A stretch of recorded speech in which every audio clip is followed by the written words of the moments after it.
नमस्कार विद्यार्थियों, आपका पुनः स्वागत है हमारे इस नए वीडियो में।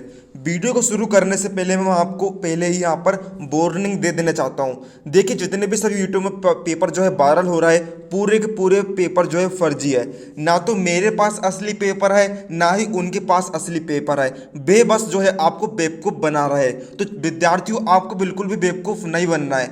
आपको बिल्कुल मेहनत करनी है। मेहनत करके आपको जो है सफलता हासिल करनी है। देखिए, अर्धवार्षिक जो परीक्षा है आपके परीक्षण के लिए ली जा रही है, तो आप पूरी मेहनत करिए और खुद को आजमाइए कि आपने कितनी पढ़ाई करी है। क्या आप बोर्ड परीक्षा में टॉप कर सकते हो? तो बच्चों, आज के इस वीडियो में मैं आपको अर्धवार्षिक परीक्षा के लिए अध्याय 1 रासायनिक अभिक्रिया एवं समीकरण के लिए ऐसे टॉप 5 ऐसे 5 question very most important question मैं आपको बताने वाला हूं, जो कि आपको कल परीक्षा में जरूर देखने को मिलेंगे। देखिए, अर्धवार्षिक परीक्षा में जो है आपका 2 अंक का एक प्रश्न आना है और 3 अंक का जो है एक प्रश्न आपका आना है ना। तो छात्रों देखिए, 2 अंक और 3 अंक जो है छोटे छोटे प्रश्न यहाँ पर आने हैं। तो मैं आपको जो है 5 ऐसे प्रश्न बताने वाला हूँ जो कि आपको परीक्षा में जरूर से देखने को मिलने वाले हैं। तो छात्रों, आप पूरी मेहनत करके इसे अच्छे से समझेंगे। मैं आपको बिल्कुल बारीकी से समझाने वाला हूँ। समझाने के बाद आप जो इसे तुरंत याद कर लेना, आपको बिल्कुल रट जाएंगे, आप कभी भूल नहीं पाओगे। तो छात्रों, चलिए हम वीडियो को बिना किस देरी के यहाँ पर शुरू करते हैं। और डिस्क्रिप्शन में आपको जो मैंने प्ले लिस्ट की लिंक यहाँ पर दे दिया हूँ। आप जो है अभी मैं सभी अध्याय के वीडियोस यहाँ पर लाने वाला हूँ, तो आप जो है सभी अध्याय के वीडियोस यहाँ पर देख सकते हैं। चलिए शुरू करते हैं। तो बच्चों देखिए, पहला क्वेश्चन जो है वेरी मोस्ट आईएमपी क्वेश्चन है। देखिए, 3 टिक मैं यहाँ पर कर देता हूँ। ये बोर्ड परीक्षा 2019 में भी आया है। वेरी मोस्ट इंपॉर्टेंट क्वेश्चन है, कब पक्के से आपको जो है देखने को मिलने वाला है। ऊष्माक्षेपी एवं ऊष्माशोषी अभिक्रिया क्या है, उदाहरण सहित समझाइए। मैं आपको बताने वाला हूं एक न्यू ऐप के बारे में, जो स्टूडेंट्स में काफी जल्दी पॉपुलर होती जा रही है। चाहे कोई क्वेश्चन हो, कोई डाउट हो या कॉन्सेप्ट समझना आए, बोर्ड्स हो या जेईई नीट, आपकी पढ़ाई में आ रही हर दिक्कत का सॉल्यूशन है फ्लो है। अपने डाउट्स को किसी भी समय क्लियर करें इन दिस 3 इजी स्टेप्स। सबसे पहले इस ऐप को प्ले स्टोर या ऐप स्टोर से डाउनलोड कर ले। अपने फोन नंबर के साथ इजीली साइन अप कर ले। अपने क्वेश्चन का पिक्चर ले या उसे टाइप करके सबमिट कर दे। और फ्लो ऐप आपको 16 सेकंड्स में इंडिया के टॉप एक्सपर्ट से लाइव कॉल पर कनेक्ट कर देगा। So guys, it's that simple. Have any question, just ask flow. इस ऐप का लिंक डिस्क्रिप्शन में दिया गया है। तो विद्यार्थियों, आइए हम समझते हैं कि ऊष्माक्षेपी अभिक्रिया और ऊष्माशोषी अभिक्रिया किसे कहते हैं। सबसे पहले हम समझते हैं ऊष्माक्षेपी अभिक्रिया। तो छात्रों, नाम से ही स्पष्ट है, ऊष्मा का अर्थ तो आपको पता ही होगा। ऊष्मा को हम ऊर्जा भी यहाँ पर कहते हैं। देखिए, क्षेपी का अर्थ होता है निकलना, बाहर की ओर निकालना, उत्सर्जित करना। और शोषी का अर्थ होता है ग्रहण करना, अपनी ओर खींचना। ठीक है। तो देखिए, ऊष्माक्षेपी अभिक्रिया हम सबसे पहले यहां पर समझते हैं। जिस रासायनिक अभिक्रियाओं में, देखिए रासायनिक अभिक्रिया में होता क्या है, 2 अभिकारक भाग लेते हैं, 2 या 2 से अभिकारक जो है आपस में भाग लेते हैं और उत्पाद प्रोड्यूस करते हैं, है ना, प्रोडक्शन करते हैं। तो होता क्या है, उत्पादों के साथ इसमें होता क्या है, ऊष्मा निकल जाती है, बाहर की ओर जो है ऊष्मा फेंक देती है। वे क्या कहलाती है छात्रों, वे कहलाती है ऊष्माक्षेपी अभिक्रिया यहाँ पर कहलाती है। इसका बिल्कुल विपरीत है ऊष्माशोषी अभिक्रिया। इसमें क्या होता है, ग्रहण होता है। देखिए, इसमें रासायनिक अभिक्रिया में जो है ऊष्मा का अपशोषण होता है, यानी कि जो रासायनिक अभिक्रिया है वे ऊष्मा को क्या करती है, ग्रहण करती है, अपनी ओर खींचती है। यह कहलाती है छात्रों ऊष्माशोषी अभिक्रिया यहाँ पर कहलाती है। क्षेपी का अर्थात होता है ऊष्मा का निकलना और ऊष्माशोषी का अर्थ होता है ऊष्मा का ग्रहण करना। आइए हम उदाहरण के माध्यम से यहाँ पर समझ लेते हैं। सबसे पहले हम देखते हैं ऊष्माक्षेपी अभिक्रिया का उदाहरण। तो देखिए, उदाहरण देखिए, CH4+2O2 टेस्ट 2 यहाँ पर समीकरण बना है। देखिए छात्रों, यहाँ पर कार्बन 1 है, हाइड्रोजन कितने हैं, 4 है, 4 हाइड्रोजन है। देखिए, यहाँ पर 2O2 है, मतलब कि 2 दूनी 4 ऑक्सीजन यहाँ पर है। देखिए, इनने क्रिया करा, एक कार्बन का एक कार्बन, यहाँ से उसने लिया कितने, 2 ऑक्सीजन। तो पहले कितने थे, 4 ऑक्सीजन, अब बचे यहाँ पर 2 ऑक्सीजन। तो यहाँ पर देखिए, इसने 2 ऑक्सीजन ले लिया, ये हो गया CO2। ये क्या है, गैस है। प्लस अब देखिए, यहाँ पर 4 हाइड्रोजन है, इससे इसने 2 हाइड्रोजन ले लिया, यहाँ पर हो गया H2।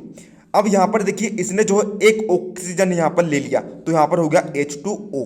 तो छात्रों देखिए यहाँ पर 2 हाइड्रोजन बचा और यहाँ पर 1 ऑक्सीजन यहाँ पर बच गया, यही जो है ऊष्मा के रूप में यहाँ पर बाहर निकल गया। तो ये जो है आपका फॉर्मूला यहाँ पर बन जाएगा। प्लस में आप क्या लिख देंगे, प्लस में आप लिख देंगे ऊष्मा निकल गई ऊपर की ओर। किस प्रकार लिखना है ये भी आपको बता देता हूँ। ऊष्मा जो है इस तरह ऊपर की ओर निकल गई। छात्रों यहाँ पर जो है वीडियो थोड़ा सा लंबा हो सकता है, लेकिन यदि आपने वीडियो को पूरा देख लिया तो आपको जो है पूरा यहाँ पर कॉन्सेप्ट समझ में आ जाएगा। सारे 5 क्वेश्चन आपको जो है समझ में आ जाएंगे। अब ऊष्माशोषी अभिक्रिया का हम जो है उदाहरण देख लेते हैं। देखिए यहाँ पर 2b है, ऊष्माशोषी अभिक्रिया में जो है ऊष्मा ग्रहण होता है ना। तो देखिए 2b है, 2pb है, NO3 2 है। ये क्या है, सॉलिड है यानी कि ठोस पदार्थ है। देखिए यहाँ पर क्या बना, 2BO बना है ना, 2BO बना। देखिए यहाँ पर NO3 2 है यानी कि नाइट्रोजन 2 है और ऑक्सीजन कितने हैं, 6 है। तो देखिए यहाँ पर एक ऑक्सीजन, यहाँ पर 2 ऑक्सीजन यहाँ से निकल गए, 2PbO हो गया, 2Pb और 2 ऑक्सीजन यहाँ पर हो गया। कितना बचा, 4 ऑक्सीजन यहाँ पर बचा है ना। तो देखिए यहाँ पर नाइट्रोजन कितने हैं, नाइट्रोजन की संख्या है छात्रों, यहाँ पर नाइट्रोजन की संख्या है। देखिए नाइट्रोजन की संख्या यहाँ पर समझेंगे आप। देखिए 2 लगा है, यहाँ पर 2 है, ये N2 हो गया और यहाँ पर 2 है तो 4 हो गया। तो देखिए यहाँ पर 4 नाइट्रोजन हो गए। अब देखिए यहाँ पर 6 ऑक्सीजन है और 6 गुणी 2 12 ऑक्सीजन है ना। टोटल कितना है, 12 ऑक्सीजन है। यहाँ पर 2 ऑक्सीजन निकल गया था तो कितना बचा, 10 बचा। 10 में से ले लिया कितना इसने, 10 में से ले लिया 8। तो देखिए यहाँ पर 8 ऑक्सीजन यहाँ पर छात्रों हो गया, 4 दूनी 8 यहाँ पर हो गया। तो छात्रों अब जो 2 ऑक्सीजन के अणु बचे हैं वे जो है ऊष्मा के रूप में यहाँ पर निकल जाएंगे। तो छात्रों इस प्रकार जो है ऊष्माक्षेपी और ऊष्माशोषी अभिक्रिया यहाँ पर हो जाती है। आप जो है रासायनिक समीकरण को इस प्रकार जो है सोल्व करके आप यहाँ पर देख सकते हैं। किस प्रकार से, देखिए मैं आपको जो है एक बार यहाँ पर अच्छे से समझा देता हूँ। देखिए क्या दिया है आपको, 2Pb NO3 2। देखिए यहाँ पर 2Pb है, यहाँ पर नाइट्रोजन कितने हैं, देखिए ये एक में करें हमने 2 का गुणा, यहाँ पर कितना हो गया, 2 2 दूनी 4, 4 नाइट्रोजन यहाँ पर है। ऑक्सीजन 3 दूनी 6 और 6 दूनी 12 यहाँ पर है। हमने करे क्या, यहाँ से हमने निकाले 2Pb, तो ये 2Pb यहाँ पर निकल गए। अब हमने निकाला एक क्या ऑक्सीजन का अणु, तो यहाँ पर देखिए एक है ना 2 ऑक्सीजन के अणु निकाले। देखिए 12 ऑक्सीजन के अणु थे, यहाँ पर बचे कितने, 2 बचे। धन यहाँ पर देखिए 4 नाइट्रोजन है तो देखिए हमने 4 नाइट्रोजन के अणु यहाँ पर निकाल लिए। फिर हमने जो है यहाँ पर 8 ऑक्सीजन यहाँ पर निकाल लिया। किस प्रकार से, O2 करके निकाल लिया। 4 दूनी यहाँ पर 8 हो गया है ना। तो कितना बचा, 2 ऑक्सीजन के अणु बचे। तो प्लस में क्या हो जाएगा, यहाँ पर O2 यहाँ पर जो है बच जाएगा, 2 ऑक्सीजन के अणु यहाँ पर बच जाएंगे और यही जो है ऊष्मा के रूप में यहाँ पर निकल जाएगा। तो छात्रों उम्मीद है आप सभी को समझ में आ गया होगा ऊष्माक्षेपी एवं ऊष्माशोषी अभिक्रिया। अब छात्रों हम देखते हैं दूसरे क्वेश्चन आपको दिया है, श्वसन को ऊष्माक्षेपी अभिक्रिया क्यों कहते हैं, वर्णन करना है। जो श्वसन होता है यानी कि जब हम सांस लेते हैं, सांस को ग्रहण करते हैं और सांस को छोड़ते हैं तो वे क्या ऊष्माक्षेपी अभिक्रिया क्यों है, यानी कि वे जो है ऊष्मा को बाहर क्यों निकालता है। आइए हम समझते हैं। श्वसन एक क्या है, मंद दहन, मंद यानी कि धीमी गति वाली ऑक्सीकरण अभिक्रिया है। श्वसन क्या है, धीमी गति वाली ऑक्सीकरण अभिक्रिया है, मंद दहन ऑक्सीकरण अभिक्रिया है, जिसमें कार्बन डाइऑक्साइड जल वाष्प एवं एटीपी के रूप में ऊष्मा ऊर्जा निकलती है ना। मतलब कि कार्बन डाइऑक्साइड जल वाष्प और एटीपी के रूप में ऊर्जा यहाँ पर निकल जाती है। अतः इसे हम क्या कहते हैं छात्रों, ऊष्माक्षेपी अभिक्रिया कहते हैं। ये छात्रों जो है 2 अंक के क्वेश्चन में आपको जो है पूछा जा सकता है। वेरी मोस्ट IMP क्वेश्चन मैं आपको यहाँ पर बता रहा हूँ, इससे भी आप जो है बहुत ही अच्छे तरीके से यहाँ पर तैयार कर लेंगे। अब हम देखते हैं छात्रों विस्थापन एवं द्विविस्थापन अभिक्रियाओं में क्या अंतर है। इन अभिक्रियाओं के समीकरण आपको जो है लिखना है। अब छात्रों एक और चीज समझिएगा, देखिए आपने यहाँ पर ऊष्माक्षेपी और ऊष्माशोषी अभिक्रिया को समझ लिया है। अब हो सकता है कि आपको जो है पेपर में आपको जो है इस प्रकार से पूछ ले कि ऊष्माक्षेपी एवं ऊष्माशोषी अभिक्रियाओं में अंतर लिखिए, तो आप जो है करेंगे क्या, आप दोनों साइड कॉलम बनाएंगे, एक तरफ ऊष्माक्षेपी का, दूसरी तरफ ऊष्माशोषी का। किस प्रकार, चलिए मैं आपको बता देता हूँ। देखिए यहाँ पर हमने बनाया ऊष्माक्षेपी का और यहाँ पर जो बना दिया ऊष्माशोषी का। तो देखिए आप पहले पॉइंट में क्या लिखेंगे, जो पूरी परिभाषा है उससे हम यहाँ पर लिख देंगे, ये बन गई, और इसकी परिभाषा हम इस साइड में लिख देंगे ऊष्माशोषी की। यहाँ पर इसका उदाहरण लिख देंगे, यहाँ पर इसका उदाहरण लिख देंगे। इस प्रकार आपको लिखना है। 2 अंक के क्वेश्चन या फिर 3 अंक के क्वेश्चन में आ सकता है। यदि अंतर में आए तो 3 अंक के क्वेश्चन में आएगा, और ऐसे ही आए तो ये भी 3 अंक के क्वेश्चन में यहाँ पर आ जाएगा। छात्रों आपको जो है पूरी मेहनत से तैयारी करना है, पूरे मैं आपके लिए जी जान लगा रहा हूँ, सारे वीडियोस मैं आपके लिए लाने वाला हूँ। तो आपको जो है बिल्कुल भी यहाँ पर टेंशन नहीं लेनी है, बस आपको जो है दिल से तैयारी करनी है, फर्जी पेपर के भरोसे आपको बिल्कुल भी नहीं बैठना है। आइए हम समझते हैं विस्थापन अभिक्रिया। देखिए छात्रों, नाम से स्पष्ट है, विस्थापन यानी कि स्थान को बदलना। विस्थापन का अर्थ क्या होता है? स्थान को बदलना। तो देखिए विस्थापन अभिक्रिया में होता क्या है, जो पहला तत्व है, जो एक तत्व है, वे दूसरा तत्व यानी कि दूसरे तत्व को उसके लवण से पृथक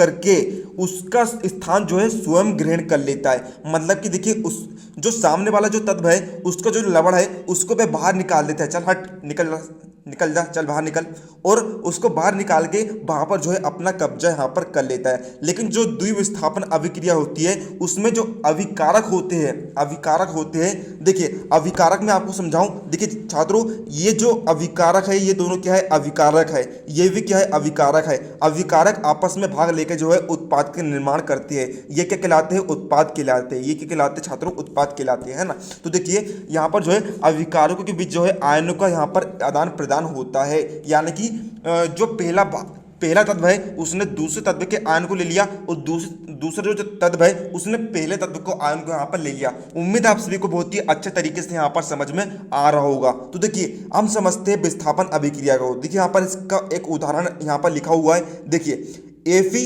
धन CuSO4, ठीक है। यहाँ पर देखिए विस्थापन अभिक्रिया में होता क्या है, एक तत्व जो है दूसरे तत्व को उसके लवण से पृथक कर उसका स्थान जो है स्वयं ग्रहण कर लेता है। तो देखिए यहाँ पर पहला तत्व क्या है? Fe, तो हमने यहाँ पर लिखा Fe।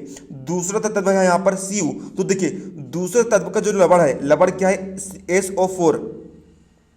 तो दूसरे तत्व को जो है दूसरे तत्व से भी अलग कर दे रहा है। मतलब कि Cu को उसने बाहर निकाल दिया और उसका जो लवण है SO4 उसके साथ जो है उसने खुद यहाँ पर जो है संयोग कर लिया उसका, है ना। Cu के स्थान पर जो है Fe ने यहाँ पर स्थान ग्रहण कर लिया, और बचा क्या यहाँ पर?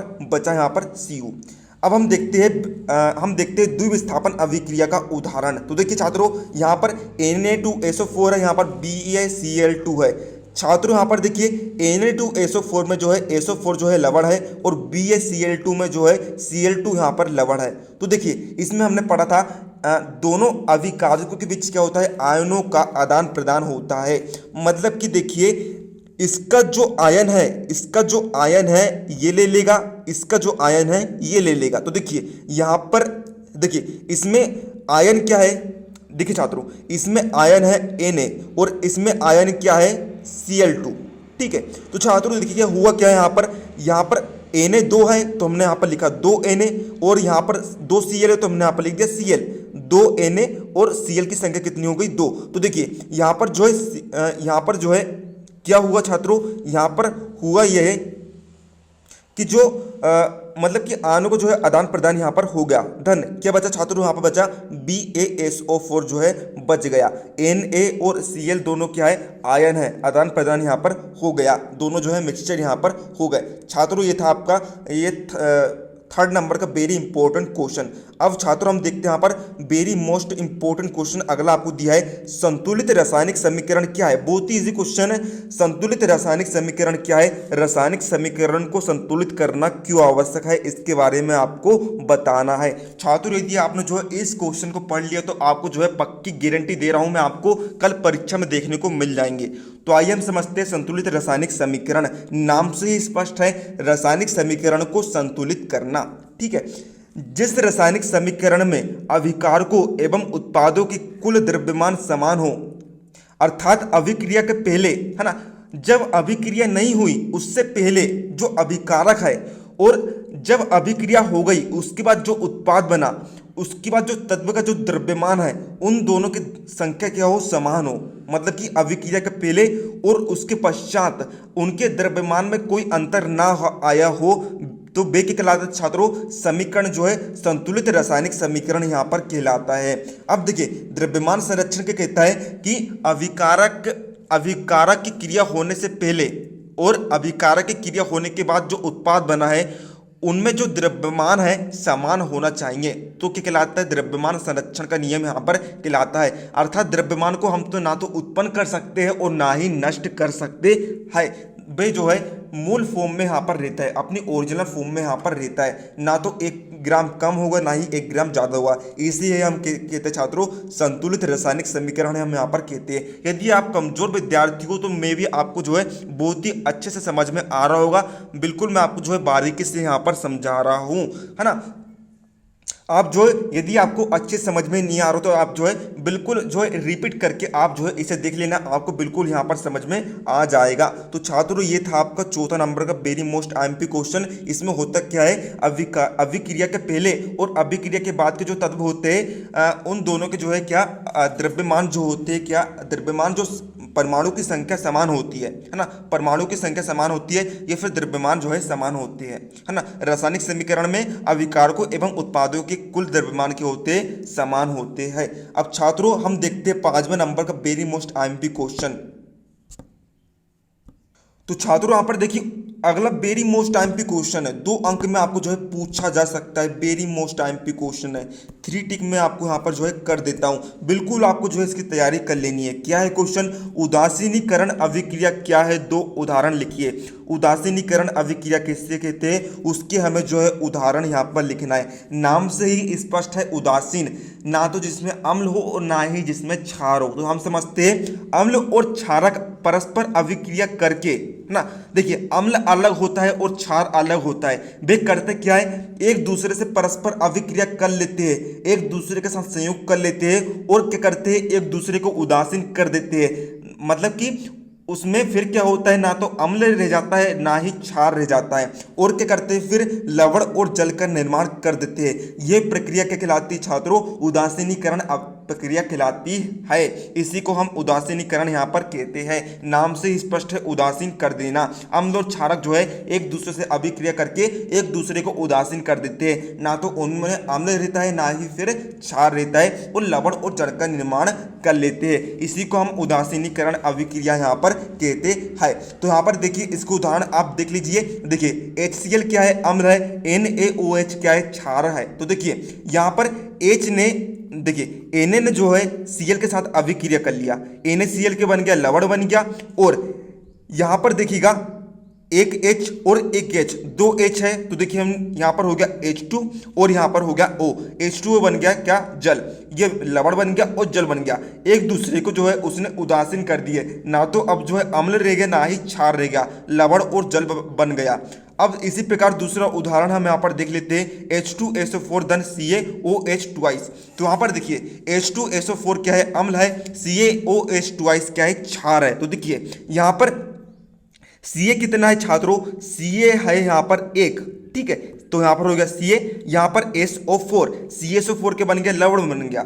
अब देखिए यहाँ पर 2 हाइड्रोजन है और यहाँ पर 2 हाइड्रोजन, मतलब कि 4 हाइड्रोजन है। तो हमने उसको लिख दिया ट्वाइस H2O, यानी कि 4 हाइड्रोजन, और बचा कितना था, 2 ऑक्सीजन यहाँ पर बचे, तो हमने यहाँ पर लिख दिया O। तो यहाँ पर जो है 2 ऑक्सीजन यहाँ पर हो गया, तो ट्वाइस H2O के बन गया छात्रों, यहाँ पर जल बन गया, एक दूसरे को जो है उसने उदासीन कर दिए। तो छात्रों ये थे आपका जो है 5 वेरी मोस्ट आईएमपी क्वेश्चन। आप इसकी बिल्कुल अच्छे से तैयारी कर लेना। उम्मीद है आपको वीडियो हेल्पफुल लगा, वीडियो लाइक कर देना, चैनल पर नए हो तो चैनल को सब्सक्राइब कर लेना। मिलते हैं अगले किसी नए वीडियो में, तब तक के लिए जय हिंद जय भारत।